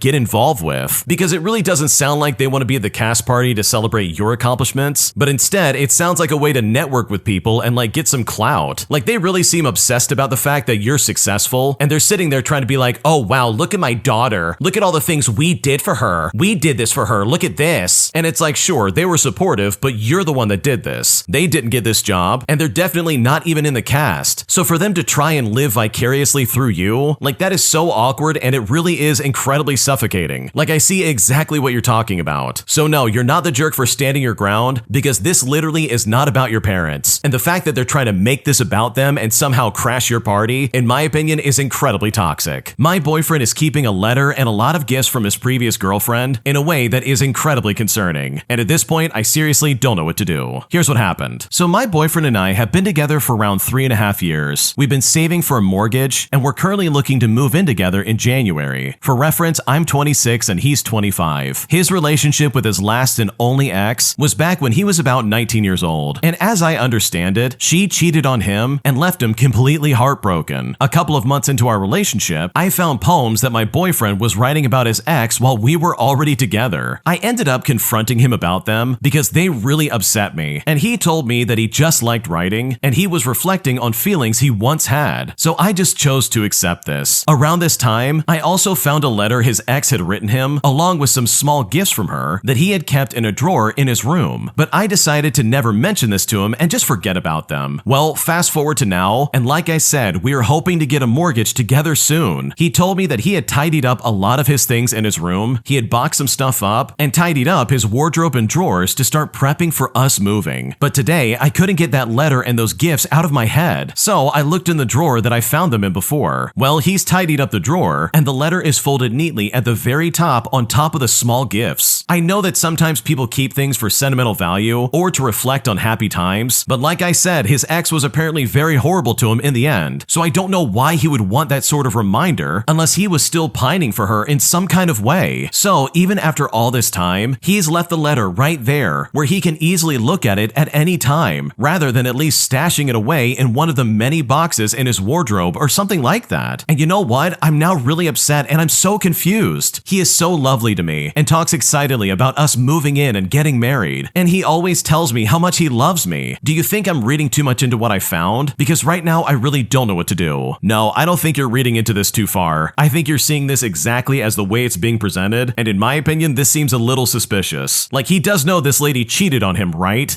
His ex cheated on him and ruined their relationship. Why on earth would he write a poem about her and keep the gifts that she gave him? I can understand if you have photos or birthday cards or mementos of some kind that's a collection of all the stuff friends and family have given you, but this just seems incredibly different. It really really does come off as if he's still like longing to be with her in some kind of way, especially with the poem. Like there's just no good excuse for that. So personally, I would talk to him about this like today if I was in your shoes, because this behavior, in my opinion, is super weird. Am I the jerk for telling my dad that he can't bring my half-siblings or his longtime girlfriend to my wedding? Because after he assumed that they would be invited, I'm now left at an impasse and I seriously don't know what to do. Here's what happened. I'm a 31-year-old male and I'm getting married, and my half-siblings are 9 years old. It's also important to note that I did not have the best relationship with my dad growing up. We had a traumatic life event happen in our family, and after that, he was pretty terrible for a good part of it, and then not present for the rest of it, and he is a little more tolerable now. My mom, on the other hand, made a wonderful single parent, and she means everything to me. My dad accidentally had half-siblings with his girlfriend very late in life, so they are way younger than I am, and this is the same girlfriend that he cheated with on my mom, so I don't really respect her, although I have never shown her any disrespect or displeasure. I have also never gotten along with her, and she just completely ignores me and has never really respected me. Regardless, I know how awful of a dad my dad can be, so I have always been a kind and caring sibling to my half-siblings. I play with them, I spoil them with expensive video game stuff, I've taken them on fun trips to Disney, etc. But now I'm getting married, and somehow, for some reason, he got it in his head when he first found out about it, that his kids and girlfriend would be invited. Now the problem is, I never talk about his girlfriend to my mom, and I've made sure that she doesn't know about the kids, because I think she still has some sort of residual feelings for my dad and never remarried. Now, I would never want his girlfriend at my wedding anyways, after her complete non-interaction with me for the past 15 years, but I don't want him to bring my half-siblings either, because I don't want to hurt my mom in any way during this event. She doesn't know about this, she hasn't asked me not to invite them or anything like that, and she doesn't even know they exist, but instead I just want to do this of my own volition. They are also only 9 years old, and don't know that their parents are cheaters, and I know that it is not my place to tell them, especially not when they're this young. I also don't think a 9-year-old would take it as a slight if they weren't invited to a wedding. It's just a super complex social dynamic, and I don't know if they would even be perturbed by it. So anyways, getting back to my conversation with my dad, he assumed that they would be invited. Now, an important bit of context here is that I've never called him out on his cheating or anything like that. So he has always assumed I was fine with him forcing his new cheating family upon me. But here, I told him that they could not come. He asked why, as if he couldn't imagine why, and I just called him out on everything. The fact that he cheated with his girlfriend, who has never treated me like a human being, and the fact that those children are a living, breathing reminder of the fact that he cheated. I told him that he didn't have to come to the wedding either if he couldn't abide by those rules, and then I just hung up and I blocked him for a couple of days. Now, I haven't unblocked him yet, but I really need to know, am I the jerk in this situation? What should I do? No, this is a really complicated situation, and I don't blame you for feeling a certain kind of way about it, because the giant pink elephant in the room is that your dad cheated. He literally tore your family apart, and then he treated you like garbage. Like, that can't be ignored. That really is something that needs to be addressed. So if you don't want his girlfriend and your half-siblings at this wedding, then in my opinion, you have every right to deny their entrance, because at the end of the day, this is your wedding, so you absolutely set the rules for it. An entitled Karen tries to get me in trouble after I park my RV in my driveway, and even though I'm obeying all the rules of the homeowners association, this entitled Karen goes into a rage, even going as far as trying to turn my neighbors against me, all so that she can get me in trouble for having an RV in the first place. Here's what happened. So I live in a pretty standard suburban neighborhood, and like a lot of places, it's run by an HOA. A few months ago, I decided to buy an RV, and it wasn't anything fancy as it was a used one, but I was really looking forward to taking weekend road trips and having the freedom to get away whenever I felt like it. So I parked in my driveway thinking nothing of it, but within a week, I received a letter from the HOA. Apparently, RVs aren't allowed to be parked in the driveway or on the street for more than 72 hours at a time. The letter warned that if I didn't move it, I'd start getting fined $50 a day. I wasn't thrilled, but I wasn't just gonna give up my RV either. So I read through the rules carefully. The HOA guidelines said that RVs must be not visible from the street or common areas. And that was it. No specifics on where or how the RV had to be parked, just that it couldn't be seen. Well, if that's what they wanted, that's exactly what I'm going to give them. I called up a contractor and had a solid 8-foot privacy fence installed around my front yard. It was a simple wooden fence, tall enough to completely block the view of my driveway from the street, and I made sure that it was solid, with no gaps or any chance of anyone being able to see through it. I parked the RV right up against the fence, hidden from view, meaning that technically I was following the rules perfectly and I knew it. But of course, things didn't stay quiet for very long. One of my neighbors, who we will call Karen, had already been vocal about about not liking the RV in my driveway. She was the first one to send me a complaint about it, calling it an eyesore and saying it was ruining the neighborhood's charm. She even knocked on my door demanding that I move it. When I told her I was following the rules and had made sure the RV wasn't visible, she left in a huff, muttering something about how the HOA would take care of it. Well, the HOA did respond, but not in the way that Karen expected. A few days later, I get a letter from the HOA saying that they had reviewed the situation and found no violations. They acknowledged that I was in compliance, but trust me, this entitled Karen was not having it for a single second. Over the next few weeks, she went around the neighborhood complaining to the other neighbors about how the RV was still ruining the community's aesthetic. She was convinced the HOA just hadn't caught on yet, and she started rallying people to get the rules changed. She even went as far as knocking on doors and asking neighbors to send complaints to the HOA about my RV. I then started getting passive-aggressive comments when I ran into neighbors. One said to me, "Oh, I'm sure the HOA is going to change the rules soon enough." And another just sighed and said, "This isn't what this neighborhood is supposed to be about." But every time they complained, I just smiled and said, "I'm in compliance with the HOA's rules. I'm not doing anything wrong." But this entitled Karen wasn't done. A month later, she went straight to the HOA board, trying to rally a group of neighbors to push for a rule change to make sure no RV can be parked anywhere in the neighborhood. She got a couple of others on board, and they started sending in complaints about how my RV was ruining the neighborhood's curb appeal. So the HOA called me in for a meeting. I was a little nervous, but I knew I wasn't doing anything wrong. When the HOA arrived, they started walking around my yard looking for the RV. After a few minutes of confusion, one of them finally said, "So you're still parking the RV here?" I then nodded and pointed towards my driveway, where the RV was hidden behind the fence. I told them, "Well, yes, it's still here, but as you can see, it's not visible from the street. I'm following the rules exactly." The HOA rep stood there for a moment, looking frustrated, because there was no way they could argue with that. After a long silence, one of them sighed and said, "Well, I guess we can't really do anything about it if it's not visible." And surprisingly enough, that was the end of it. The HOA couldn't do anything more, and the Karen and the other neighbors had no legal ground to stand on. But this entitled Karen wasn't ready to give up just yet. A few days later, this Karen sent me a message. "I guess you win this round, but I'm watching you. I'll be keeping an eye out for any mistake or violation, and when I find one, I'll be right on it." But all I did was smile to myself. She could be watching all she wanted, but the fact of the matter is that my RV was hidden, and I was in full compliance. After that, things quieted down. No more complaints, no more passive-aggressive comments, and while this Karen may be eyeing me up, there was nothing left that she could do because I had completely won. As someone who deals with an HOA on a daily basis, this is honestly so satisfying. Do you know that some of these rules are so stupid? Most of the time, HOAs are run by a bunch of old people who have stupid rules in place that literally ruins everything in the neighborhood. Some things can be reasonable, but for the most part, it's all just really annoying and tedious stuff. So the fact that the original poster worked around it and used their system against them, in my opinion, is so satisfying. So good for the original poster for getting back at these people and for getting back at this annoying entitled Karen for literally trying to ruin your life, because your solution to this problem was absolutely brilliant. If you like Am I the Jerk, you're probably going to love Am I the Genius. Check it out, link down below in the description. Also, go to amithejerk.com/submit if you would like to submit your own stories. Am I the jerk for not reacting properly after half of my friend group lied to me and the rest of us that they had booked a surprise Airbnb so that we could have our Secret Santa event? But in reality, this was a house that they bought secretly behind our backs that they lied to us about, expecting us to all pay $60 going towards this Airbnb. And now, as a result, me and the rest of my friends are questioning the intentions of the other half of our friend group, because right now we really don't know what to do. Here's what happened. Okay, so every year our friend group hosts a Secret Santa event. A major part of this tradition involves booking an Airbnb where most of us plan to stay, though not everyone who shows up ends up sleeping there. Typically, we spend a few hours on Discord searching for Airbnbs that meet our criteria. We consider the location, capacity, our budget, and then we start bookmarking options for further review. This year, our entire friend group followed the usual process, spending hours searching through listings and bookmarking potential choices to revisit later. Then, about 2 weeks ago, half the group, we'll call this Group B, suddenly stopped communicating with us, we'll call us Group A, and went completely silent on Discord for an entire week. This abrupt change left Group A confused, prompting us to ask questions about what was going on and why Group B had suddenly stopped communicating with us. Suddenly, a few days later, Group B's main planner, the person who typically leads our event coordination, announced that he had booked a surprise Airbnb that was within budget and it was located in a great area. While Group A appreciated the effort, we requested requested more details, wanting at least some basic information about the place. However, the planner refused to provide any specifics, repeatedly responding with, "Oh, just trust me," and informing us that each participant would need to contribute $60, and this will be important later on. As days passed, Group A grew increasingly confused and uneasy about this Airbnb, which we were expected to help pay for, without any assurance or photos of what we were actually funding. Then a friend close to some members of Group B, we'll call him Jay for the sake of the story, let us know that the planner had recently purchased a house where everyone in Group B would be moving into. While we recognized this as an impressive feat for Group B, we were still confused by their continued insistence on presenting it as an Airbnb that we needed to contribute $60 a person towards. So with this information, Group A tried to get confirmation from Group B, but they wouldn't even budge, even as the Secret Santa event came closer. Jay also told us that part of the so-called surprise was that we wouldn't actually need to pay for anything, since the planner owned the house. Finally, last night, Group B revealed the truth. They had moved into a newly acquired house, and it would be the location of our Secret Santa event. But Group A wasn't thrilled about the week of lies and secrecy over something we had initially believed was an Airbnb that we were expected to fund. Well, after that, Group B was not happy with us, claiming that we acted essentially like babies for not being more supportive of their actions in getting this house for our event. So truly, am I the jerk for making them feel disappointed in us by reacting in a disgruntled manner? What should I do? Okay, this is absolutely insane. This is incredibly weird for starters, but also it comes off as super sketchy. For starters, they lied to the group. They literally said, "Oh, it's an Airbnb and we got it as a surprise." And part of that lie was that you had to pay $60 towards this stupid Airbnb, which by the way, it's not an Airbnb, and the $60 would have gone to God knows what. Like that for me is 2 strikes already, and the fact that they couldn't be upfront with you, and they were lying and basically like hiding around the corner their actual intentions, for me is the 3rd strike in this situation. The person coordinating Group B is an absolute moron. If they had just been honest about what was actually going on, this could have been a great thing for the entire group. Like, why not just be open and honest upfront about what's going on, instead of running around and being like, "Oh yeah, this is gonna be a secret. I can't tell you what's going on, sorry." The fact that they had to find out from somebody inside the group the actual intentions of Group B, in my opinion, is so toxic it's not even funny. But worse yet, it's the fact that they try to be like, "Wow, you're acting like a bunch of babies." It's like, no dude, I'm not being a baby. You're asking me to just trust you on traveling to some place I've never gone to before, buying a plane ticket and going to a house I've never seen in my life. That's not me acting like a baby. That's me actually having, I don't know, some common sense about myself. For this person to expect you to just trust them no matter what and be like, "Oh, don't worry, there's a surprise coming." Like, that's insane. That's not okay. Like, that really is super sketchy. There's no other way to look at this. Like, this would make me question if I even knew this person to begin with. Having friends on Discord can be nice, and it really is a good way to connect with people, but in situations like this, you need to know for a fact if you can trust this person or not. Because if I had a friend who was like, "Oh yeah, we've got a house set up, don't worry about it," and they then refused to give me any more information, then I would back out immediately and probably never trust them ever again. Because this behavior is completely uncalled for, and they have no right to treat you in this manner. Am I the jerk for not attending a reception to a wedding I was uninvited from? Because right now, my boyfriend's friends are saying that I overreacted by not showing up, and at this point, I really don't know what to do. Here's what happened. Okay, so my boyfriend's childhood friend got married this weekend. My boyfriend and I have been newly dating maybe about 6 months, and I have always gotten the cold shoulder from his friends. For context, my boyfriend and his friends have been close since grade school, so basically there's some really small town vibes going on. Since beginning our relationship, I have seen his friends a total of 3 to 4 times, while we hang out with my friend group fairly regularly. I've known about this wedding since the beginning of our relationship, and in the few times I've seen his friends, their wedding always came up, and the bride and I had briefly spoken about timeline, the excitement, and all this other stuff. Well, this week my boyfriend told me that I had been uninvited from their ceremony because they were over capacity, but also stated that I was more than welcome to attend the reception. I asked the normal questions. Was I the only one uninvited? Isn't it more expensive to have more people at the reception than the ceremony? And all this other stuff. He mentioned that there was an exception for married couples, which happens to be everyone else in the party. So clearly some more small town vibes. He is a groomsman in the wedding, and throughout the day, we have been talking about what I can and should wear, when to get there, and what to expect. He then texted me later into the evening and said dinner was about to be served. I asked if that was part of the reception or if I was missing something else, but apparently I was only allowed to come to drink and party, but not to any of the other wedding festivities. I then put my phone on Do Not Disturb for the evening and I just stayed home. Now, my boyfriend supports my decision, but his friends said that I was overreacting. So was I the jerk for not attending a reception to a wedding I was uninvited from? What should I do? Okay, first off, no, you didn't do anything wrong, and you're definitely not the jerk because how are you overreacting here? You didn't do anything. You literally stayed home and didn't go to a wedding that they clearly didn't want you at in the first place. And why show up at all? It's pretty obvious they don't like you. They've given you the cold shoulder pretty much from day one, and it doesn't seem like they've made any attempt to get to know you or have any kind of like friendship with you in the first place. And there's not really a good enough excuse to be like, oh, that's understandable, because they know your boyfriend really well. In fact, they've known each other since grade school. So for them to not make any attempt at you being like involved in the group in some kind of way is just so weird and uncalled for. So personally, I don't blame you for not showing up, because their reaction alone, in my opinion, pretty much confirms that they wanted you to be offended about not being invited. They wanted you at the reception to show up and feel left out just so they could be like, oh yeah, look at her, she wasn't at the wedding. But instead, they were met with you taking a stand and standing up for yourself. So no, you're not the jerk in this scenario, and I think you made the better choice by staying home, because these people clearly do not care about you. Am I the jerk for yelling at my boyfriend after he invited a homeless man that I've never met before into my house to spend the night? Because right now he is not talking to me, and at this point I seriously don't know what to do. Here's what happened. So my boyfriend and I have been together for 2 years. He lives about 2 hours away, so we often stay at each other's houses for long stretches of time as we both work from home. My boyfriend is genuinely the most generous and caring person I've ever met. He regularly befriends homeless people on the street, volunteers at food banks in his free time, and always carries cash to help out people who may be down on their luck. He had a rough patch before I met him, so he likes to give back when he can. Now, he's been staying at my place for about a week, and this all happened yesterday. I was out running errands while my boyfriend was working, and when I got back home at around 5 o'clock, I walked into my apartment and was greeted by a total stranger in my kitchen. Now, I screamed initially from the surprise, but my boyfriend was there and explained the situation immediately. The man's name for the sake of the story will be Roger, and he was homeless. My boyfriend had apparently met him on a walk today, and they had started chatting. Roger mentioned that he had been sleeping in a tent for the last month, and my boyfriend had offered my couch up to him for a few nights, along with a few meals and hot showers. And when I heard this, I didn't know what to say, so I excused myself to the bathroom for just a little bit. I heard my boyfriend and Roger chatting in the other room, and honestly, he seemed nice enough, but I felt so uncomfortable by the whole situation. I ended up making some excuse about meeting a friend for dinner just so I could leave the apartment. But while I was out, I texted him saying that while I respect his generosity, I really wish he hadn't offered my apartment without consulting me first. I told him that it made me very uncomfortable to share my space with a complete stranger that I don't know at all. I said that if he wanted to let him take a shower and have a meal, that was fine, but I did not want him staying the night. Well, when I got back home at around 10 o'clock, Roger was gone, since my boyfriend had gotten him a hotel for the night. He and I got into an argument about how he felt I was classist and that I was unwelcoming for not letting Roger stay. He said when he was in Roger's position, he would have been so grateful for a couch and a hot meal like this one. He also claimed that if he had brought home a friend that I didn't know who wasn't homeless, then I wouldn't have kicked him out. I don't think he was right by inviting anyone, homeless or not, into my house without asking me first. Also, the couch he offered is brand new. I'm trying to be very careful with it, and to be completely honest, all of Roger's clothing and belongings smelled heavily of cigarettes as he was sitting on it. I have a very sensitive nose, and I know even in just the time that he was here, it will take me days to stop smelling it. My boyfriend hasn't spoken to me all day, and he went out at around noon, probably to check on Roger in the hotel room. So am I the jerk in this situation? What should I do? No, you're not the jerk here. Your boyfriend is out of his mind if he thinks this is okay. If he wants to volunteer his house for homeless people or work at the food bank or the soup kitchen, then fine, go for that. That's absolutely fantastic, and that's a great thing for him to do. But for him to volunteer your home to this guy that you've never met with the expectation he's going to be sleeping in the same house as you, like that, in my opinion, is crazy. That is not only super unsafe, but also incredibly stupid of your boyfriend. Because let's get down to the facts real quick. How well does he know Roger? Does he know if Roger has a weapon on him? Or maybe like illegal substances of some kind? Like he doesn't know any of that information. This guy could be lying about his story and waiting to get in people's houses to like exploit their generosity and then rob the place blind or even injure you and your boyfriend. Because let's be honest, your boyfriend is being super naive. I understand he was homeless at some point, but to open up someone else's house for him to bring homeless people in, that is crazy, and there is no good excuse for that. Because he literally forced this upon you when you did not agree to this at all. And that, in my opinion, is absolutely uncalled for. Am I the jerk for telling my mom to stop playing the victim after she tries to pretend that nobody nobody appreciates her at Thanksgiving dinner. Because after I called her out in front of the entire family, she stormed off, repeating to me the things I've heard since my childhood about me being selfish and incredibly cruel. And now my family is split down the middle, with some of them saying I was in the right to call her out, but the others saying that I was heartless in that moment. And so because of that, I feel incredibly confused and I really don't know what to do. Here's what happened. So my mom and I have always had a strained relationship. Growing up, I learned early that everything had to be about her needs, her feelings, etc. I was expected to manage my emotions around her, tiptoeing through every interaction to try and keep the peace. If something didn't go her way, she'd somehow twist the situation until she was the one hurt, the one who'd done everything right and was never appreciated. I hated the way it made me feel, but I told myself that one day I'd have a chance to set boundaries and live my life without walking on eggshells. But as an adult, nothing's really changed. I still find myself anxiously checking my tone, weighing every word before I speak, just to keep her from making herself the victim. This year, I decided to host Thanksgiving for the family, and I promised myself that it would be a peaceful day. My mom would come, but I'd just focus on keeping things calm. No drama was gonna happen. Well, things were fine at first. My dad was cracking jokes, everyone was catching up, and I started to think that maybe this time would be different. Then, as we sat down to eat, my mom started in. First, it was the small jabs and comments about how I never call, and how I'm always too busy for her. I tried to brush them off, but then she moved on to bigger things, saying how family means so much to her, but she feels like she's the only one who cares. That's when she launched into her usual spiel about how much she's sacrificed, how no one appreciates her, and how she's such a good mother who's never shown gratitude. At this point, I could feel my blood start to boil. I tried to hold my tongue, but I couldn't do it, so I snapped at her. I said to her, "Mom, you really need to stop playing the victim. It is exhausting, and it's why we don't get along." After I said that, the room went dead silent. She sat there absolutely shocked before her face crumbled and she started crying. She called me cruel, heartless, and that I had ruined Thanksgiving. She said she only ever tried to love me, but I was too selfish to see it. Then she stormed out, and my dad followed her, giving me a sad look like he knew this was coming but couldn't do anything about it. And now my family is completely divided. Some of my relatives have called me to say they understand, that she needed to hear it, but others think that I was heartless, that I could have been kinder or more tactful. They keep saying she's my mother, and that one day I'll regret speaking to her in this way. But a part of me feels like I had to say it. If I didn't draw a line now, I'd be stuck in this cycle forever. So now I'm conflicted, because I never wanted to hurt her, especially not on Thanksgiving Day. I just couldn't keep pretending her behavior was okay. She refuses to see her role in our issues, and I'm tired of always being the one who has to accommodate her feelings. So am I the jerk for finally telling her the truth, even if it hurt her feelings at Thanksgiving dinner? Because right now, I really don't know what to do. Okay, for starters, I can't stand people who act like this, who literally try to make it seem like they're the victim of any situation that's in front of them, while also being the person who's like instigating some kind of argument. Like, that is super annoying, and it's something I seriously cannot stand. But you know what? In my opinion, if your mom really wanted to be some kind of victim, then congratulations, you get to be the victim. But in this case, it's not over nothing. And sure, the rest of your family doesn't understand the nuance of your relationship with your mom, but that doesn't matter. She clearly has acted like this your entire childhood, and now, even as an adult, she's still doing it. And I know if I was in your shoes, I would be so frustrated putting up with that all the time. Like, seriously, when does it end? When is she gonna grow up and stop trying to start drama and take these jabs at you and try to pretend like, oh yeah, nobody appreciates me? Because in reality, she is the one causing the problems. And sure, this did happen in front of the entire family, but your mom is the one who started this in the middle of Thanksgiving. And if she can't take your honest words about the situation, then maybe she's the one who shouldn't have started it in the first place. My psycho ex-boyfriend has been cheating not only on me, but with literally every single woman he's ever been with for several years. So after having my heart broken and watching my entire life fall apart, my best friend and I decided to get some revenge by quite literally ruining his life from the ground up. Here's what happened. So in a nutshell, my ex-boyfriend, who we will call Seth, could be pretty accurately described as a sociopath. Of course, that was never apparent to me while we were dating, but those familiar with ASPD will know that many sociopaths wear an elaborate mask and lie as easily as breathing, and this was definitely true for Seth. When I met him, we quickly became close friends. We had a couple of weeks in there where we thought we might start dating, but he wanted to move way faster than I was ready for, so we remained in the friend zone instead. He was progressive and emotionally intelligent and generous. We loved the same music and shows and activities, and he showed vulnerability. He even shared his traumatic childhood background with me. And as a side note, he leaned on this story often as a pillar of his victimhood, which he uses to manipulate everybody else around him. He also shared very early on, before anything physical ever happened, that he has HSV2. Not to say that there were zero red flags about this guy, but the good I saw in him was so overwhelming that I had an easy time dismissing them. We started dating in a weird way. During our friend zone time that lasted about a year, he had moved out of state to be with a new partner by the name of Melody, who he had been dating for only a few months. He never shared a lot of details about her, and I had assumed that they had some kind of history that explained the seemingly sudden seriousness of their relationship. Then, seriously, like 2 months into the move, Seth started to message me in a more flirty way. He told me he loved me, and that it took moving away to realize what he had. Obviously, this made me really uncomfortable. I told him I wasn't interested in being the other woman, or in a long-distance relationship of any kind, and that he and I needed to keep it platonic. He supposedly tried to make it work with her for several more months, while also telling me how she was an alcoholic, and that she would yell at him and all this other stuff. Eventually, he told me that they broke up, and that he was making arrangements to move back, but he was still living with her though. He then began sending increasingly flirtatious and romantic messages, and this is the point where I almost escaped him, but he was clever enough to make friends with my roommate, who we will call Eris, since Eris and I had been living together for 7 years. A serendipitous friend of a friend turned to a roommate situation eventually evolved into a deep friendship. Eris helped convince me that he was really a good guy who was madly in love with me, and that despite the weirdness of his moving out of state and then changing his mind, I should finally give him a real chance. And this is where I can truly say I messed up big time. Now, without going into great detail about the relationship, I can say that the typical idolize and devalue pattern of emotional mistreatment began to emerge pretty soon after we moved in together. Even though he was really sweet most of the time, he moved into the townhouse I shared with Eris about a year after he moved back to town, and we had begun dating officially for 6 months. He lived with us for about a year and a half. Now, with that bit of background out of the way, let's get to the good stuff. Just like any good sociopath, he was lying about a lot, being manipulative, and cheating like you would not believe. Seeing as this post is already way too long, I probably should skip to the story of how Eris caught him cheating. Now, by sheer intuition, they glanced at his phone one evening when the three of us were at home together. They saw him open, close, and then like an Instagram DM that was definitely a spicy picture, if you know what I mean. When Eris saw this, they instantly texted me as I was sitting opposite him on the couch, and you know what? I called him out. He angled his phone away from me to delete the message thread, but Eris saw him do it. He then gaslit the both of us and denied it. He denied the DM, he denied deleting it, and honestly, I didn't know who to believe, either my partner or my best friend. Now, I really believe them both, and I thought there must be some rational explanation that lets Seth off the hook without invalidating what I believe Eris saw. I could not believe that he could look me dead in the eye and lie to me like that, and he even cried and played the victim in all of this. A day later, he came up with a plausible explanation for the spicy photo in his DMs. He said that the photo was sent to his friend by a fan of their band because she had gotten a tattoo of their logo or something like that, and that the friend sent it to him to say, hey, check this out, which by the way is super gross. He had private conversations with both myself and Eris, and we later found out that he had used different reasons, all catered to our own biases, just to excuse himself for lying and gaslighting. For Eris, it was his religious trauma, and to me, it was past relationship trauma of his insecure and paranoid ex over-policing his social media use. At this point, he was on thin ice with me, and I didn't really know how he was going to be able to rebuild the trust. But we lived together and had just adopted a dog together, and our lives were so intertwined, I just wanted to go back to normal if we could. I really wanted to believe him and not blow up our lives over some spicy pictures on his phone. Then, just a couple of weeks later, Eris went to a party at Seth's ex-roommate's house. Seth had left the roommate situation on pretty bad terms, burning the bridge with the ex-roommate who we will call Loon. Well, one of Loon's friends, who we will call Holly, pulled Eris aside to tell them that Seth was cheating on me. Apparently, Holly had been sending some spicy text messages with Seth a few months back, and was basically sending some very spicy pictures as well, if you know what I mean. He then began to get really pushy about convincing her to spend more quality time with him and another girl who we will call Tiara, and he even sent spicy pictures of Tiara over to Holly. Well, she eventually got grossed out by him and ghosted him, and he responded to the ghosting by getting upset and aggressive with her. When he was confronted, he denied everything and willingly handed over his phone, which had of course been scrubbed of all evidence. He gaslit, he denied, he cried, and he even threw up. I asked him for the truth so many times, but he gazed into my eyes and told me I was the love of his life, and that none of this made any sense, even asking why Holly would make this up. I wanted to believe him so bad, but I contacted Holly and she provided receipts, and when I saw this, I kicked him out immediately. He packed up some clothing and left that night. I told him to get the rest of his crap while I was at work and to never speak to me again. again. Then I blocked him on everything, and that was the last time I spoke to him. But Eris was not so tolerant, because this begins the most satisfying part of this story. As Seth was packing his bags to get out that first night, I was numb and in shock, and still very used to protecting his feelings and shielding him from my friend's criticism. So I didn't let Eris vandalize his car like they wanted to. Well, they did write liar on the hood of his car in lipstick, and we even took some pictures of it. But after he left, Eris did the thing that would open Pandora's box. They posted a warning on social media. They are something of an internet personality and make their living on TikTok, so their Instagram has decent reach. The Instagram story simply showed his profile and gave the warning that he is a liar and a cheater. Well, the release of this information made Seth come a day earlier than planned to get the rest of his stuff. Now, I was at work and planned to stay there until he was gone, but Eris had made plans to make his move as miserable as possible. For starters, the night before he came to pack up, Eris and I unorganized his meticulously curated record collection, moving records into the wrong sleeves while de-alphabetizing the sleeves themselves. Eris wanted to break them, but I wouldn't let them. I was still protecting him in some kind of way, but I did allow them to scratch some and let the dog bite a couple of them and tear some of the inserts. Eris also ripped all the strings off of his bass guitar and threw away one of his pedals when I wasn't around. Now, when he came to collect his stuff, Eris blasted the song IDFWU by Big Sean on repeat until he packed up his soundbar. But then Eris continued to play it on their phone as loud as they could. They threw dog kibble at him as he packed his things in the living room, all while booing him and yelling shame. Eris would also not allow Seth's brother in the house to help him move. For reference, Eris is 6 foot tall and can be very intimidating. Seth argued and tried to bring his brother inside, but Eris physically blocked the door. They then began to yell, "Don't you dare come into my house. You do not have permission to be here. He is not getting help. He is doing this by himself, and he is going to suffer." Eris then mocked and laughed at Seth and took video of him moving his stupid, precious, mid-century modern dresser down the stairs on his own as his brother stood outside completely helpless. Towards the end of his eviction, I messaged Eris that I'd found Tiara's Instagram account, and Eris yelled at him, "Oh, we found Tiara." And after that, he had a fire lit under his butt so hot that he finished up so quickly that he forgot to take a bunch of stuff, including his 55-inch Roku TV, an IKEA bar chart, a humidifier, a collection of really nice art supplies, and a cool hanging lamp that we love. So honestly, it was kind of a score for us. Meanwhile, Eris's post blew up locally, and all of a sudden, both Eris and I were receiving DMs from women who had information. He was either in their DMs being creepy, or they had been sending spicy text messages with him, or even worse, they had met up with him and they had spent some quality time together, if you know what I mean. We found that he had a completely different MO with these women, asking them to do really sketchy stuff that he never even brought up with me, pressuring them for spicy photos, pressuring them into making videos with him, if you know what I mean, and getting creepy and pushy with a lot of them. He constructed different lies for different affairs. Some of them were short-term and some were ongoing for months. I'm pretty sure he was cheating with Tiara for about a year, and she thought he and I were open. We found out from an old acquaintance of his that this is not Seth's first public outing for this behavior, and that his behavior back in 2017 ended on very eerily similar terms. After he had moved to New England for his marriage, he had to move back to our state after being outed. As screenshots and stories rolled in, I began to realize that he was not sharing his HSV2 status with any of these women. I saw a screenshot of him telling someone that he had just been tested and that he was negative for any STIs. And at that point, alarms started blaring in my mind. He was not only manipulating women into spending quality time with him by spreading lies about he and I being in an open relationship, but he was also withholding his health information. This is absolutely predatory, period. Eris then makes another post, and this time much more incriminating, sharing outright that this guy is sketchy in vivid detail. Well, the fallout from the second post is even worse for Seth. At this point, he's losing friends and texting partners in his creepy escapades left and right. We get into contact with the most recent ex, and do you remember how I mentioned Melody earlier in the story? Well, it turns out that he did not break up with Melody when he said he did, and that when he moved back here, she and him were still a couple, so he had been cheating on her with me after all. When I told him we couldn't be flirty or romantic when he was in a relationship, he just decided to pretend he wasn't, but he still later on used the idea that, oh, I made a sacrifice for you and I moved back here, all as some kind of like manipulation tactic with me on many occasions. Now, Melody, fortunately enough, used to live in our city and used to work at the venue that Seth's band was booked to play in the coming week. Well, Melody went ahead and put a word in with the venue, asking them if they really wanted to feature some creep like Seth on their stage. Well, the venue dropped the show, which clued in Seth's bandmates to the situation, who decided to dissolve the band hand. It's now been over 6 months, and for me, I've had a lot of therapy sessions. And at this point, I'm just trying to move on and recover, and never date another man for the rest of my life. But then, a couple of weeks ago, Eris received some new information. The acquaintance who told us about the ex-wife in New England still follows Seth out of pure hatred, and she shares that he's now posting clues that he's dating someone new. She then provided the Instagram handle of the new partner, let's call her Haley for the sake of the story, and Eris told me that they wanted to reach out, and I said go for it, but just please leave me out of it. Well, it turns out that Seth is back at it with his old patterns. Haley, of course, knew nothing of his public shaming or past behavior. She got the same love bombing and illusion that I got from him, with no pressure for spicy pictures or any other quality time, but instead he was just a sweet and attentive tortured soul with so much love and generosity to give, and he had this sad